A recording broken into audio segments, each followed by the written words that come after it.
Hari ni kita nak buat ayam bakar ala Thai. Resipi ayam bakar kali ni kita pakai air fryer macam biasa. Kalau kita bakar dengan suhu yang tepat, akan dapat ayam yang juicy. Dia punya atas tu berkilat cantik je. Untuk ayam bakar ala Thai ni, kita akan bakar dengan sos Thai yang rasa dia masam-masam dengan aroma daripada beras sangai itu sedap. Jom kita cuba dalam siri 2 minit 1 resipi bersama Cik Sayang. Mula-mula kita akan perapkan kita punya ayam dengan sos kicap beras yang telah disangai dan dihancurkan. Lepas tu kita bakar dalam air fryer. Kita akan prepare beras sangai kita dulu. Jadi kita akan pakai untuk ayam dan juga untuk sos. Kalau sangai ke atas kuali, bila dah keperangan kecoklatan macam ni, korang boleh pindahkan ke dalam kita punya blender dan korang kisarkan sikit bagi nampak berbutir-butir sikit. Lepas tu untuk ayam, sebagai ayam bahagian chicken chop yang dibuang tulang, kita masuk ke 1 ke 2 sudu beras sangai hancur. Masukkan dalam 1 ke 2 sudu sos tiram, sedikit kicap lemak manis, dalam 2 sudu besar sos ikan Thai, sedikit chili flakes dan juga sedikit serbuk black pepper. Masukkan sedikit gula. Lepas tu korang gaulkan sampai sekata dan perapkan selama 15 minit. Lagi lama lagi sedap. Sementara ayam perap, kita nak buatkan sos Thai dulu. Korang masukkan 1 sudu beras sangai kisar ni dalam 1 sudu sos tiram, sedikit paste asam jawa. Korang masukkan juga sedikit gula,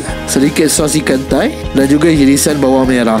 Last sekali korang boleh masukkan sedikit air dan juga perahkan sedikit limau nipis. Kemudian korang boleh kacaukan dia sampai sekata. Dan siap sos kita. Kita nak bakar ayam pula. Ayam ni kita letak ke atas aluminium foil. Boleh sapukan sedikit minyak dekat atas dia sebelum bakar dalam air fryer 180 darjah Celsius selama 10 minit. Kemudian siaplah kita punya ayam bakar Thai. Dalam kesempatan ni, saya nak ajak semua orang untuk sama-sama berdoa bagi delegasi Sungut Flotilla yang sedang berjuang agar dipermudahkan urusan mereka untuk mencapai kejayaan. Amin ya Rabbal Alamin.